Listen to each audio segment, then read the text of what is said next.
Queridos amigos, minhas senhoras, meus senhores, é uma grata satisfação encontrarmos nesta reunião, nesta noite, para juntos aprendermos um pouco mais acerca da mensagem de nosso Senhor Jesus Cristo. Pedi e dar-se-vos-á, buscai e achareis, batei e abre-se-vos-á. Esta frase do Mestre, atribuída a Jesus, encontra-se no Evangelho de Mateus, capítulo 7, versículo 7. Envolve, sem dúvida alguma, o pedido, as orações, os merecimentos, as curas, os nossos débitos. Antes, portanto, de iniciarmos no corpo do tema, faremos algumas pequenas observações interessantes. Nós espíritas muitas vezes confundimos ação e reação com causa e efeito. Algumas vezes, equivocadamente, até mesmo eu já usei, que fulano está sob a lei de ação e reação, que seria a terceira lei física de Newton. Está sofrendo por conta dessa lei. Mas essa lei implica no retorno da mesma força que se imprimiu no ato da culpa, que é a lei de Newton. Mas nós sabemos que não funciona dessa forma, que em verdade aquele que usou a mão para estrangular alguém não vai ter que ser necessariamente estrangulado por outra mão. Alguém que perfurou o peito de um adversário com um punhal não vai morrer para pagar aquela conta, atravessado as suas entranhas com um punhal afiado. O que acontece é que essa lei de ação e reação é uma lei que foi muito utilizada por Moisés muito antes de Jesus. É a lei do dente por dente, olho por olho, que ele tentava fazer a punição exatamente com a mesma intensidade do crime cometido. Nós espíritas sabemos que não funciona dessa forma, porque Deus é misericordioso. E além do mais, jamais encerraria-se o ciclo de culpas, porque alguém que matou tinha que ser morto, e assim sucessivamente pela eternidade. O que ocorre é a lei de causa e efeito. Estamos vivendo o efeito de doenças, de problemas, que tem uma causa, e que essa causa não é necessariamente igual à que estamos sofrendo hoje, porque nós mudamos o nosso destino graças ao uso do livre-arbítrio.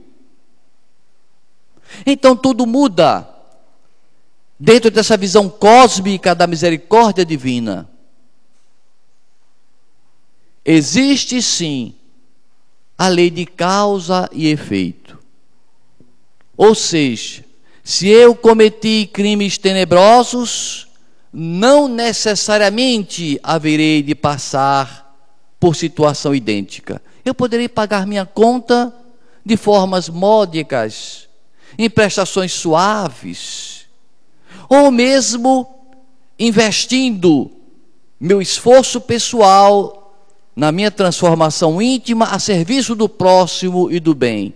De tanto semear o bem, eu conquisto para mim méritos. E com esses méritos eu quito contas atrasadas.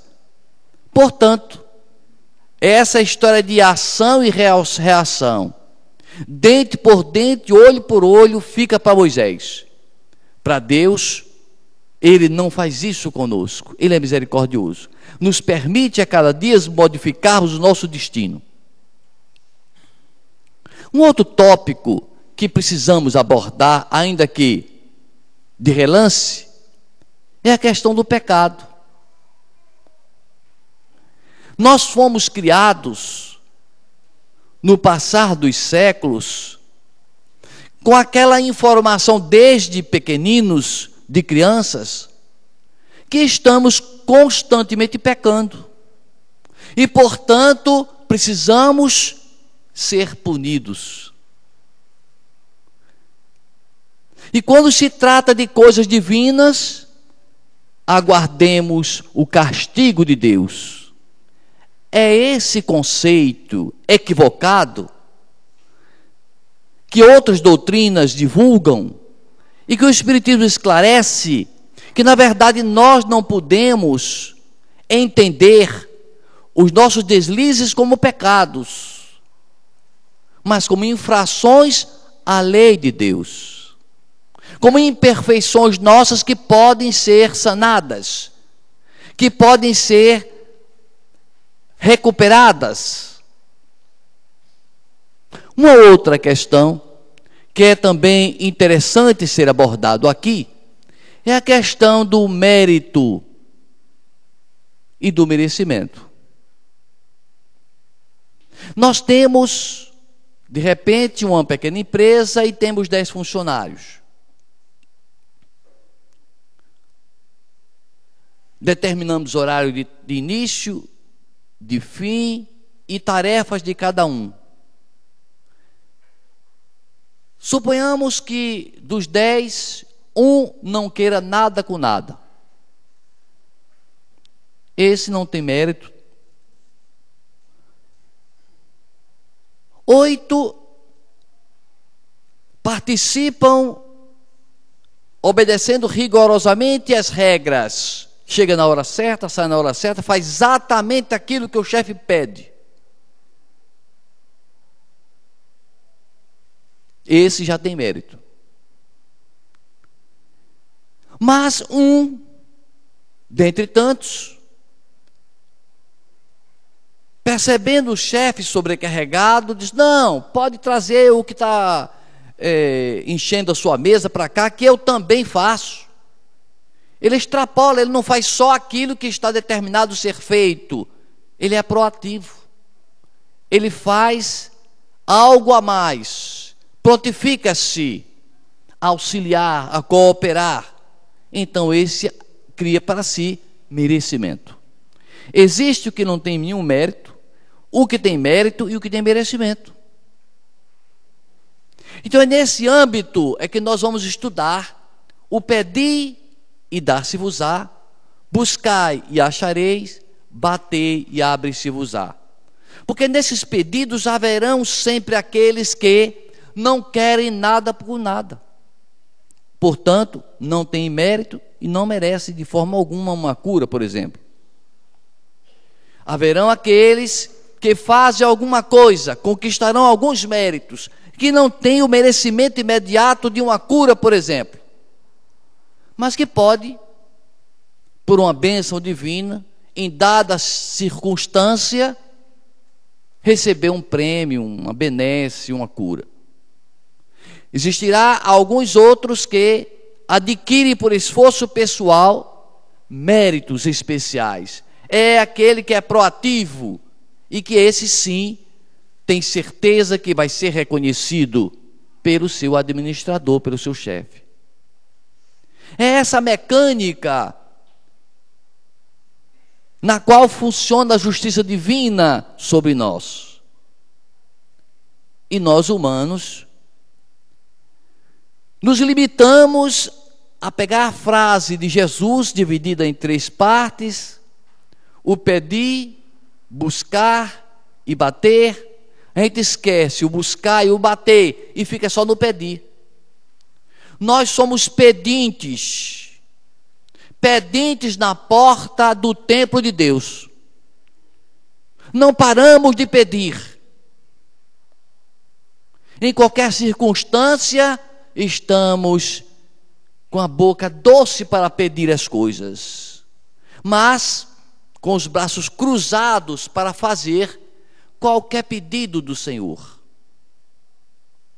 Quantas bênçãos nós temos recebido do Criador diuturnamente, e que temos feito em favor de Deus ou das coisas divinas, da natureza divina, em prol da harmonia universal. O que temos feito? Nos viciamos em pedir. Ah, mas está escrito lá na Bíblia, lá no Evangelho, diz o ocioso: pedi e dá-se-vos-á. E nós pedimos a essa pessoa, por gentileza, lê o resto da frase. Pedi e dá-se-vos-á. Se você buscar, se você se esforçar, se você for atrás, se você, ao encontrar aquilo que deseja, bater na porta, pedir para que abra, entre. De que adianta? Se eu me inscrever, se eu souber que vai haver um curso, um concurso, e eu nem tenha o cuidado de me inscrever, de pagar a inscrição, de ir fazer a prova, e que fique esperando que seja aprovado. Quando muito, eu faço a prova, mas me limito a entrar no quarto, atendendo o pedido também do Evangelho, que diz: quando fores orar, entra no teu quarto, fecha por dentro e ora em segredo, que o teu Pai, que sabe tudo o que se passa em segredo, te ajudará. E fica somente orando. E aí a gente pergunta: será que basta ficar dia e noite orando? Ou para a gente que pretende passar num vestibular, num curso, em algo especial, precisa que a gente corra atrás, que estude, que pesquise, que queime as pestanas, que sue. Porque na medida que eu estudo, que eu me esforço, e aqui eu me lembrei de um fato ocorrido comigo há muito tempo atrás, há muitas décadas atrás. Naquela época eu era jovem, estudava no Lins de Vasconcelos, em João Pessoa, Colégio Lins de Vasconcelos, com o professor Nery. Mas eu tinha um problema, hoje continuo tendo, mas com menos intensidade. Um problema de esquecimento crônico. Então eu ia estudar e não conseguia memorizar tudo que estudava. Estudava dia e noite, mas não conseguia aprender tudo.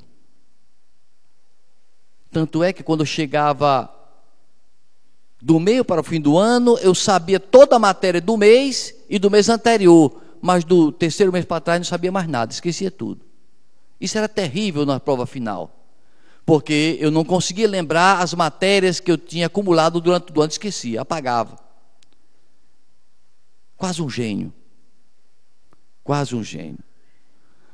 Então eu fui estudar uma prova de latim. Naquela época dava latim. E tinha as declinações simples e a terceira declinação, que era complexa. Primeira, segunda, terceira, quarta, quinta declinação. Eram declinações com terminações nominativo, genitivo, dativo, acusativo, vocativo e ablativo. Eu estudava isso, só que eu fiz a seguinte opção: existem 5 declinações para eu estudar, e das 5 tem a terceira, que é a mais complicada. Se eu ficar na terceira, eu só vou aprender a terceira, porque eu não tenho memória para juntar as 5. Então eu faço o seguinte: eu vou estudar a primeira, a segunda, a quarta e a quinta, e esqueço a terceira, que é a mais complicada. Prova final, caiu a terceira. Então eu, sentado lá na mesa, olhei para o alto assim e disse: meu anjo da guarda, o senhor viu, eu estudei demais, Mas a terceira declinação eu não vi. Ajuda-me. Aquilo disse assim para mim, bom, já está perdido mesmo. Você bota as terminações aleatoriamente, sai botando aleatoriamente o final, a terminação das declinações. Quando eu escrevi mais ou menos umas 12 ou 15 terminações, aquele disse, apaga tudo. Eu apaguei. Faça assim, eu fiz.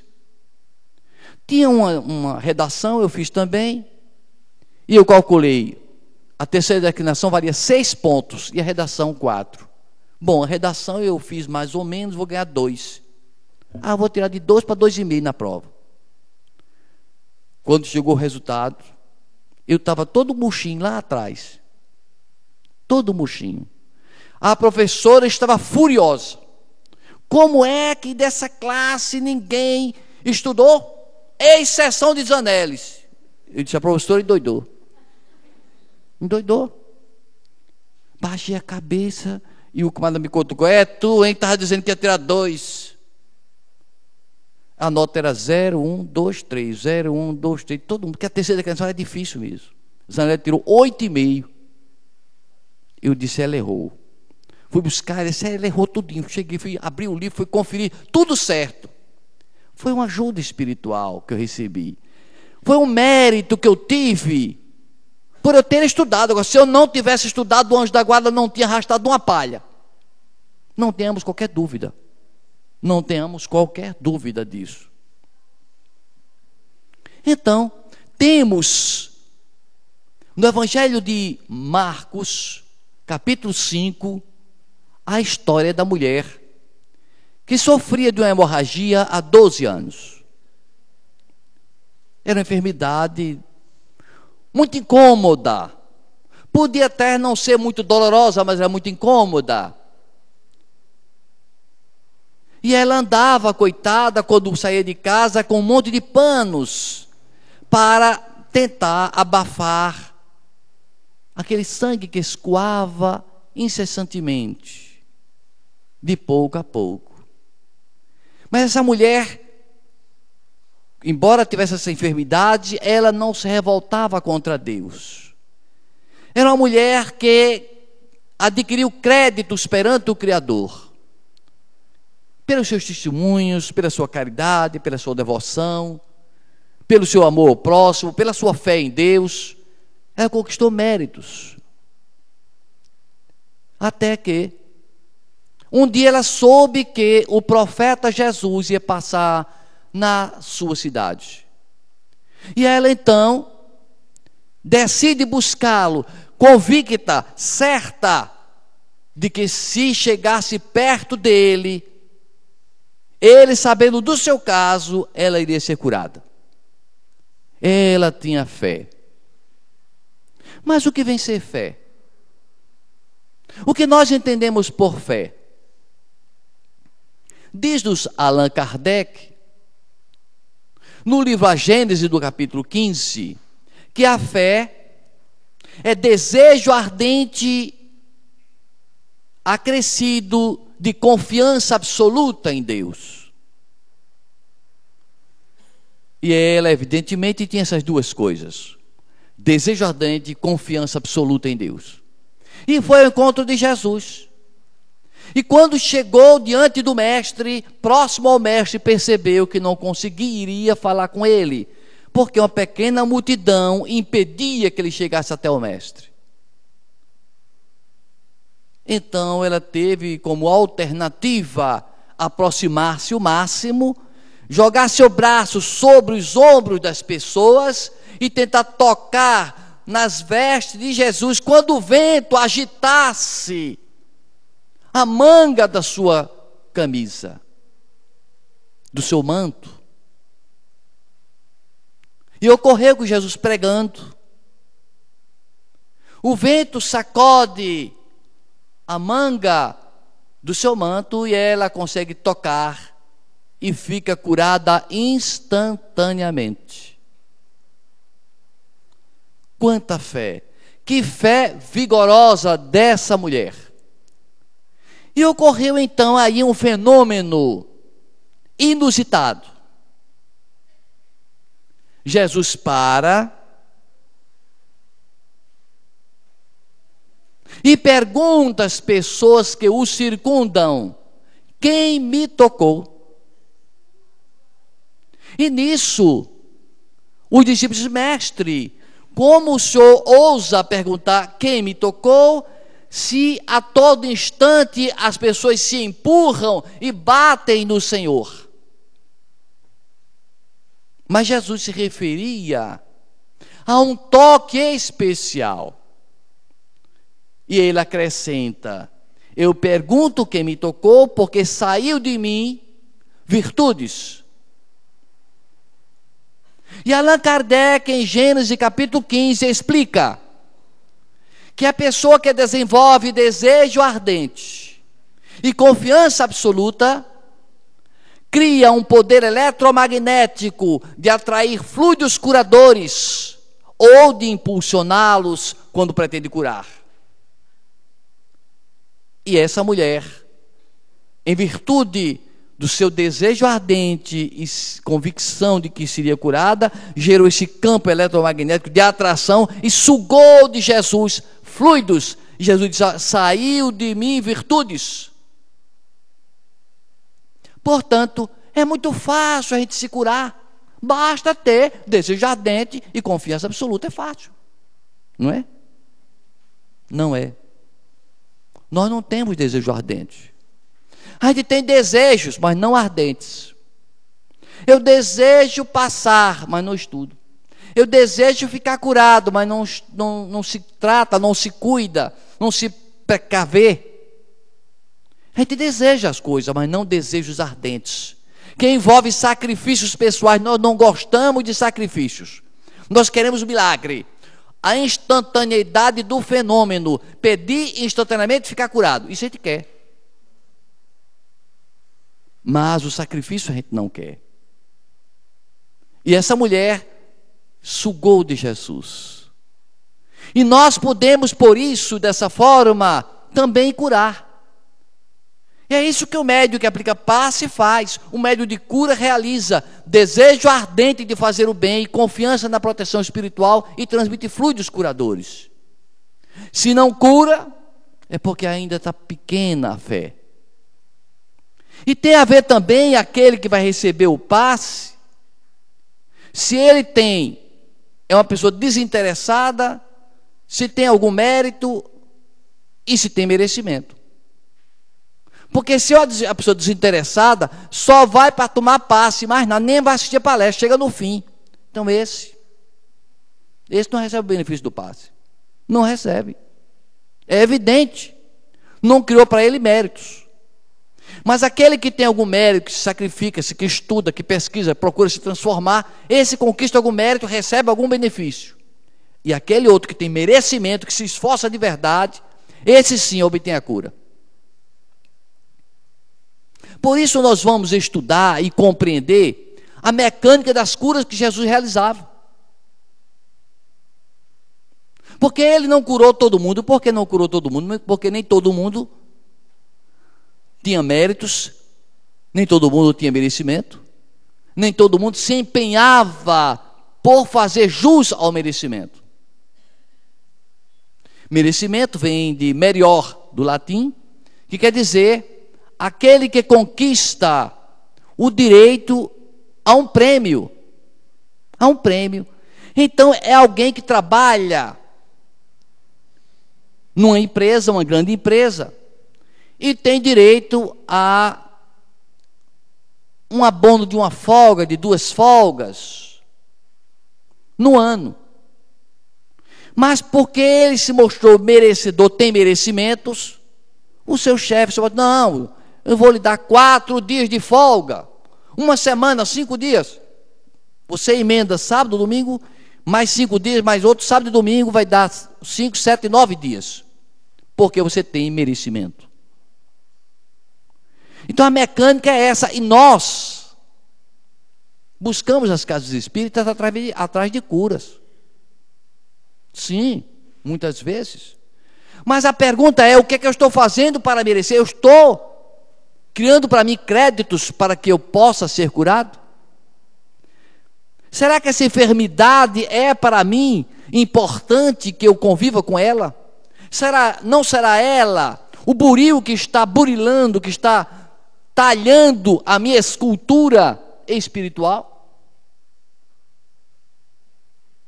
Então tudo isso é a mecânica da justiça divina. Eu dizia anteontem, numa palestra, que a doutrina católica, a nossa irmã, o catolicismo, tem a hierarquia dos papas. Pio IX, Pio X, Pio XII, Pio XI, João Paulo II, Bento XVI, são papas. A doutrina espírita tem um papa. O Papa Passe. É horrível. Porque ele vem sem merecer, muitas vezes, sem necessitar. Teve uma senhora que me procurou, Zanelli, eu estava boazinha, não estava sentindo, não, fui tomar passe, saí com dor de cabeça. E para que só foi tomar passe? Você estava boazinha. Mas é porque todo mundo vai, eu fui também. Não, minha filha, não é assim. A gente, quando está desarmonizado vibratoriamente, vai tomar passe para se ordenar os fluidos, para se harmonizar. Mas quando a gente está harmonizado, não deve ir, porque desarmoniza-se. Está tomando o lugar de quem precisa. Então a casa espírita é uma casa de intensos trabalhos. O espírita é alguém que busca sua transformação íntima a cada dia, a cada minuto.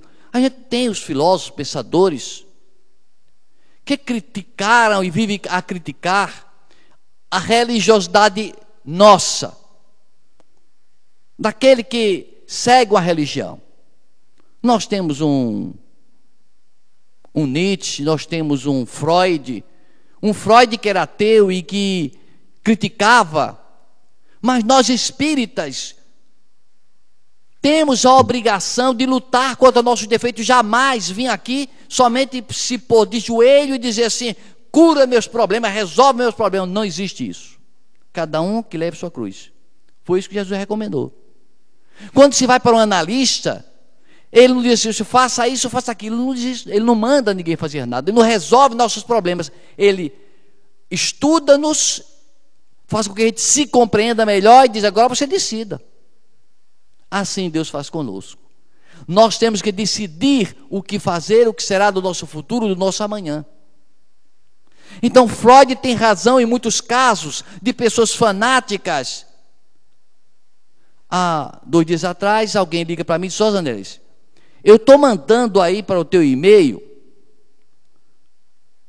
uma espécie de corrente que tem dado curas fantásticas. Você tem que orar 60 dias seguidos. Eu digo, só orar é só orar. E o trabalho, e o amor? E onde fica o coração? O amor em movimento, onde é que fica? E aquela pessoa pelo telefone disse, é mesmo. Só pedir, botar as mãos espalmadas juntas não vai resolver. De que adianta eu gritar e pedir aumento? O governo nem sabe que eu estou gritando. Amarra o homem que está doido. Quer emprego, vai trabalhar. Não é pedir, é trabalhar e ir em busca de, é conquistar, é merecer. É essa a mecânica, e o espiritismo é destituído de rituais e que nos convoca a autorreflexão. Os pecados, os pecados. Os pecados é um problema, porque a gente se considera pecado, porque foi criado, já é pecado, menino. Foi criado assim, muitos de nós. E cria um trauma para o resto da vida, quando, na verdade, não existe pecado. Porque pecado nos remete à punição. E Deus não pune ninguém. A gente se autopune. E não é pecado aquilo que a gente faz por equívoco.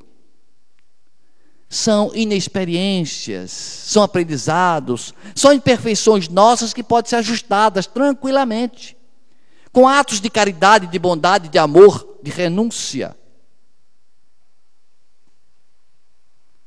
No Evangelho de Lucas, no capítulo 5, Jesus faz suas pregações, e nessas pregações de Jesus, ele realiza muitas curas. São cegos, paralíticos, leprosos. E no Evangelho de Lucas, no capítulo 5, é relatado o seguinte fato. Existia um paralítico que desejava ardentemente, como assim frisa Kardec, desejava ardentemente ser curado pelo profeta Jesus. Mas ele tinha um problema com ele. É que ele, embora desejasse ardentemente ser curado, ele tinha dúvidas dentro dele se ele era merecedor. Porque alguém dizia desde a infância: você nasceu assim, que você está cheio de pecado. Você é um pecador, você não está sofrendo à toa. Então ele disse para consigo: eu vou ser curado, posso ser curado, mas e os meus pecados? Como ficarei? Serão desconsiderados? Passam-se os anos, e um dia Jesus aparece fazendo suas curas na cidade que ele morava. Então ele pede a conhecidos, a amigos, a extrema caridade de levá-lo com cama e tudo ao encontro do Messias. Porque uma vez que ele era paralítico, ele não tinha como se locomover. E gentilmente uns amigos seus fortes, musculosos, se predispuseram a levá-lo assim que Jesus chegasse àquela cidade. Quando isso aconteceu, levaram-no, mas quando chegaram diante da casa onde Jesus estava pregando, Jesus fora convidado a entrar numa casa. Uma multidão fechava, circundava a casa, não tinha uma brecha, uma janela, uma porta, que passasse nada. Quanto mais 4 homens conduzindo, ou 2 homens conduzindo uma maca, sobre a maca um aleijado, um paralítico. Parecia ser impossível a cura dele, mas ele achava, tinha certeza no seu coração que aquele dia seria o dia da sua cura. E disse: eu vou ser curado hoje. Mas como? Se conforme. Não podemos entrar. Você não vê as portas, as janelas? Ninguém deixa ninguém passar. Quanto mais 3 pessoas. Mas ele não desanimava. Mas, e por cima, pelo telhado, conseguiram uma escada. E lá sobe aqueles 2 homens conduzindo aquela cama, que devia ser uma cama surrada, quase um catre, carregando um resto de homem, um resto de ser humano. E quando chega em cima da casa, destelham, e Jesus nem dá conta disso, nem se preocupa com isso. O pessoal lá em cima destelhando, e Jesus fazendo as pregações, fazendo as curas dele. Em dado instante, fazem o paralítico descer, a cama amarrada em cordas foi descendo lentamente até pousar a cama diante de Jesus.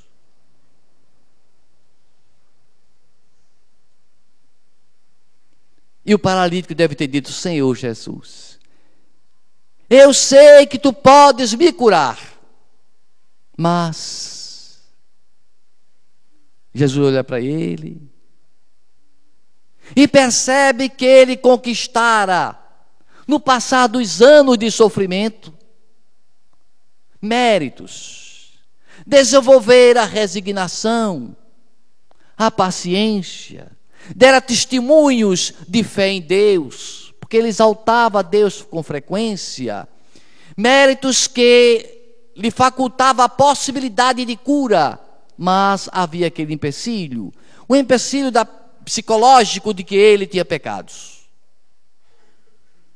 Nós espíritas não temos pecados, nós temos débitos. Nós temos falhas, imperfeições nossas, pecados não, porque Deus não pune ninguém, nem nos vai castigar de forma alguma. Nós resgataremos de duas formas: ou sofrendo amargamente provações, ou amando desmesuradamente a natureza e o Criador. E aquele homem diante do Cristo, Cristo olha para ele e sabe que aquele obstáculo é fundamental, porque ele não seria curado com aquela implicação psíquica de que não merecia. E aí está, quando nós dizemos assim: eu não mereço passar nesse concurso, nem faça, perdido. Quem sou eu que eu não mereço? Então fique em casa, melhore-se. Mas nós espíritas não aconselhamos ninguém a utilizar essa atitude equivocada. Nós somos filhos de Deus, herdeiro do universo, jamais podemos dizer eu não mereço. Você que faz seus méritos, não é Deus que coloca em você, você que faz por merecer. Trabalhe. Se você acha que não merece agora, vai merecer amanhã. Porque a grande luta nossa é hoje ser melhor que ontem e amanhã ser melhor que hoje. Não há porquê ficar apegado a problemas, a dívidas, a equívocos. Vamos consertá-los. Ah, mas eu criei uma inimizade. Vá lá e peça desculpa. Afaste de você os problemas psicológicos e seja feliz. Jesus olha para aquele homem e resolve esclarecê-lo, porque o sofrimento dele, os seus méritos, fizeram com que ele já não tivesse como impedimento os seus pecados ou suas falhas, os seus equívocos. Não era mais impedimento da cura, porque ele ia conquistar virtudes que cobriram, apagaram. Porque o apóstolo Pedro, na sua primeira epístola, capítulo 4, versículo 8, diz: o amor cobre multidão de pecados, querendo dizer que nossas falhas poderão ser, por nós, substituídas, suplantadas pelo amor. Mas a gente prefere o ódio. O ódio é uma beleza, é muito bom ter ódio. Você cria um câncer, vai para a cama, envelhece mais cedo, não tem paz de consciência, é uma beleza, a gente prefere isso. Agora, amar, a gente não gosta de amar. A gente gosta do mar, mas de amar ainda não. Então Jesus olha para aquele homem e diz: filho, os seus pecados são perdoados. E ele então agradece a Deus, olha para o alto e diz: ah, Senhor, se o entrave da minha cura era a concepção de que eu tinha pecados, e o Mestre Divino diz que meus pecados são perdoados, não há mais o que temer. Mas os fariseus estavam ao redor. Engraçado, que bota gosto ruim feito barata.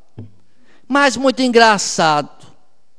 Deus faz as leis e o Senhor suplanta as leis de Deus. Perdoa, com que poder o Senhor está perdoando os pecados dele?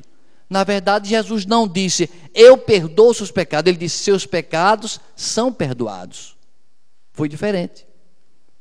Mas o fato é que Jesus volta-se para os fariseus e diz: vocês estão admirados em eu dizer seus pecados são perdoados.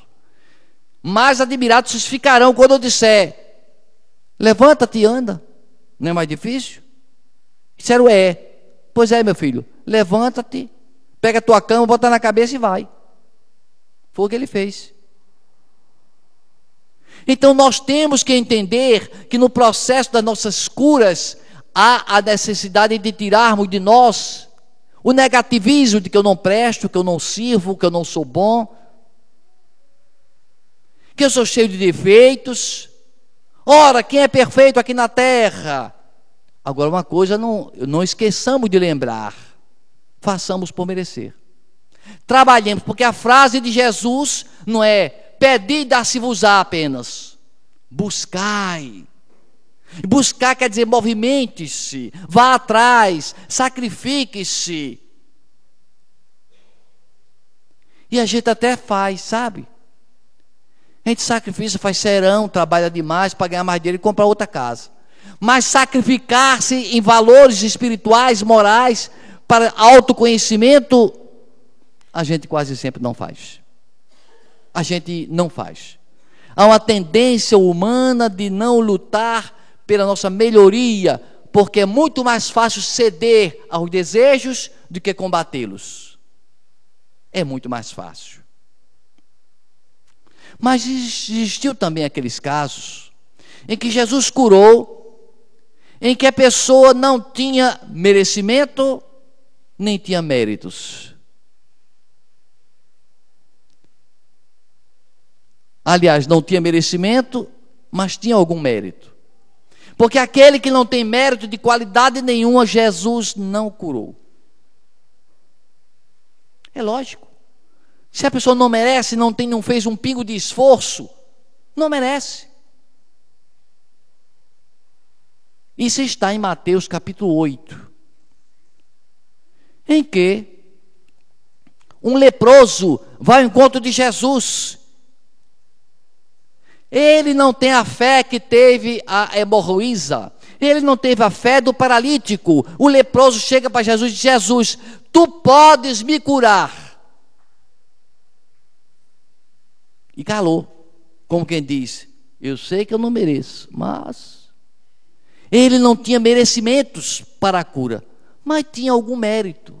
E quando tem algum mérito, Jesus tinha na mão o poder de realizar aquela cura, porque a cura era uma motivação, era um abalo sísmico no psiquismo daquela pessoa que seria curada, transformando-a para o resto da eternidade. Então Jesus, nas outras curas que ele faz, ele diz sempre o seguinte: vai que a tua fé te curou. Por quê? Porque a pessoa tinha merecimento, ou seja, a tua fé, os teus méritos, os merecimentos fizeram com que a cura se realizasse. O caso da hemorroísa: a tua fé te curou, disse Jesus. Por quê? Porque ela teve tanta fé que sugou as energias de Jesus. Não foi Jesus que a curou, foi a fé que ela teve, atrativa para sugar os fluidos eletromagnéticos. E Jesus humildemente sabe que contribuiu sim, mas o merecimento foi dela. A tua fé te curou. Mas esse homem, esse leproso diz: mestre, tu podes me curar, eu sei, eu posso ter mérito, mas merecimento mesmo? Jesus então olha para ele, vê que ele não tem merecimento e diz: eu quero. Olha a diferença. Ele não diz: tua fé te curou, não, porque ele não tinha merecimento. Ele não tinha o desejo ardente, ele não tinha a certeza, a convicção de que seria curado. Aí Jesus olha para ele e diz: eu quero ser curado. E ficou curado instantaneamente. Então, acima de tudo, nós precisamos nos movimentar para obter as curas que precisamos. Cura do corpo, cura da alma. O centro espírita é cheio de gente recebendo benefícios, obsessores libertos, pessoas com enfermidades físicas que ficaram curadas. Quantas voltam para agradecer? Não que nós cobremos que volte, mas é questão de consciência, de reflexão para cada um. Eu recebo tanto benefício, eu vou ajudar. Eu vou perguntar a Oscar, eu vou perguntar a Denise, eu vou perguntar a Ana Paula, a Rafaela, o que eu posso servir a casa um dia ou outro, porque eu já recebi tantos benefícios.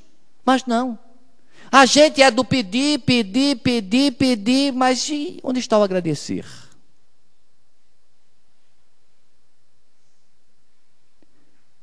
No Livro dos Espíritos,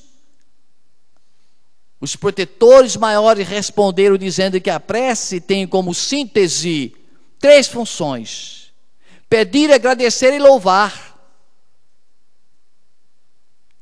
Louvar, tão poucas vezes nós louvamos a Deus. Agradecer, às vezes. Pedir, eu tiro por mim, eu sou um pidão. De manhã, tarde, de noite pedindo. Quando a ficha cai, eu digo: perdão, Senhor, eu quero te agradecer porque o Senhor me lembrou disso. Porque eu preciso agradecer. Nós precisamos ser gratos. Porque a gratidão é um mecanismo de humildade que possibilita-nos nos harmonizar com o Criador.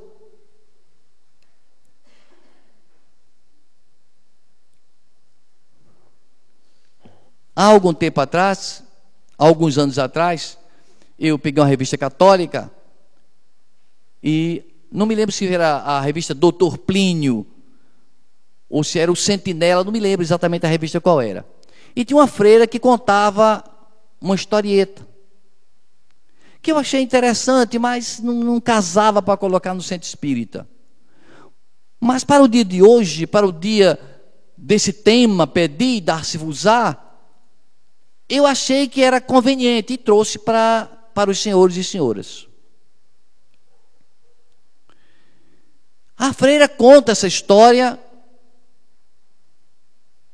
que se desenvolve da seguinte maneira: numa cidade do interior, numa pequena igreja, onde no púlpito, no altar, ficava uma cruz de tamanho natural, na qual estava pregado o Cristo, uma estátua do Cristo crucificado.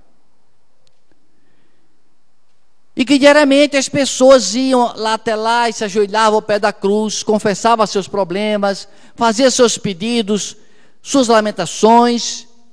E tinha um agricultor, muito rude, mas muito bondoso, que ficava ali por perto, escutando aqui e ali um pouquinho daqueles petitórios, e achava aquilo um absurdo. Como é que você vai trazer problemas para Jesus? Já está pregado ali, sofrendo, se ainda leva mais problema para ele. Eu não aguentaria, não. Isso é um sacrifício. E botou na cabeça dele que ali era Jesus mesmo. É essa a concepção de muita gente. Os dias foram se passando e ele foi ficando angustiado, porque eram pedidos absurdos, agressões. E ele disse: sabe de uma coisa? Humildemente, um dia, olhou para um lado, olhou para outro, olhou ao redor, o padre não estava, o sacristão não estava, não tinha ninguém na igreja. Disse: Senhor, não tem ninguém na igreja. Eu quero lhe fazer um pedido de coração, sincero. O senhor sabe que eu todo dia estou aqui, o senhor sabe de tudo isso, e mais do que nunca o senhor sabe do quanto desaforo o senhor escuta. Eu não aguento mais ver o senhor sofrer, não. Vamos fazer uma troca? O senhor vem para meu corpo, eu vou para o seu. Lhe dá um descanso, pregado nessa cruz, esse escravo aí, sangrando, ferindo as carnes, eu fico aí. E todo dia com esse sermão, até que um dia Jesus fez o sinal que concordava. Ele disse: ótimo. Mas Jesus disse para ele entendeu que Jesus tinha conversado com ele, na visão dele. Jesus disse para ele: meu filho, venha para cá, é até bom, você mostra uma boa vontade muito grande, mas você tem que prometer uma coisa a mim. Isso que é, Senhor? Você não vai abrir a boca para nada, para não dizer nenhuma besteira. Fica aí no alto da cruz, não diga nada. Se vê um defeito, cale-se, aguente-se. Só enquanto eu faço, tomo um ar, tomo um sol. Tá certo. Foi feita a troca e Jesus saiu com aquele corpo do camponês e o camponês ficou lá pregado na cruz. E vai pessoas se confessar e ele se entalava: mas eu não posso falar. Ele pediu, eu prometi que eu não posso falar. E um dia chegaram 2 pessoas. Era uma senhora bem vestida, perfumada, com uma bolsa muito bem chique, coloca no banco, olha para um lado, olha para o outro, não vê ninguém. E começa a conversar com Jesus, dizer que ia levando muitas frutas e verduras para distribuir com os pobres. o senhor abençoa as minhas frutas? Ele balançou a cabeça. Eu não posso falar, mas eu posso. Deu um sinal que concordava. Ele disse, muito bem, eu estou agora feliz, porque o senhor está concordando comigo, está me abençoando. E nisso vai chegando um cadeirante. Vai chegando um cadeirante, se encosta por ali, a uma certa distância, e começa a fazer seus pedidos, baixinho. Ó Senhor, eu depois da queda daquele cavalo, fiquei aqui na cadeira de roda, é um sacrifício. Essa mulher falou que vai ajudar o próximo, eu podia até ajudar essa mulher. Você sabe que eu tenho boa vontade. O senhor não pode falar não, estou achando que o senhor não pode falar não. Mas deu um sinal com a cabeça assim, que basta esse sinal que eu fico curado. E ele pensou, rapaz, será que é mesmo? Eu não posso falar, mas se um sinal resolve, aí fez o sinal. Não é que o paralítico ficou curado? Instantaneamente jogou a cadeira de roda para um lado, ficou em pé, se ajeitou a roupa, a camisa. Nisso a mulher se levantou, toda empolgada, olhou para a hora, disse a hora do trem. E saiu ligeira e esqueceu da bolsa. Ele disse, que maravilha, não tem padre, não tem sacristão, e uma bolsa recheada, eu estou bonzinho agora. Pegou a bolsa e saiu. Ele não aguentou, estava na cruz, não pode não. Não aguentou. Eu não posso falar, mas nessas horas, pega o ladrão. Aí corre gente para todo lado, corre polícia, aquela confusão, e pega de quem é a bolsa, e vai e vem, traz a mulher perdeu o trem. Depoimento, reconhecimento, fazer o BO. Jesus chegou e disse, eu disse a você que não fala assim. Não, eu não falei não, mas a mamãe atrapalhou o destino dos outros. Aquele paralítico não merecia estar bom. Portanto, aonde ele está nesse momento, a paralisia vai voltar. Vão trazê-lo dos braços e botar na cadeira de roda aqui. Não merecia. E essa mulher vai ter que pegar o outro trem, porque esse ela já perdeu. Então, meus queridos amigos, minhas senhoras, meus senhores, pedi e dar-se-vos-á, sim, mas desde que a gente buscai e acharei. Desde que a gente bater e abre-se-vos-á. É pedir, é buscar, é chegar na porta, bater, é insistir, é trabalhar, é renovar-se, é fazer-se merecedor. Porque nossos pecados não são pecados. São dívidas que a gente pode resgatar com amor, com caridade, com o trabalho íntimo de transformação. E merecimento nos conquistamos à medida que fazemos o bem ao próximo. Que Deus nos ampare e que Jesus nos ilumine hoje e sempre.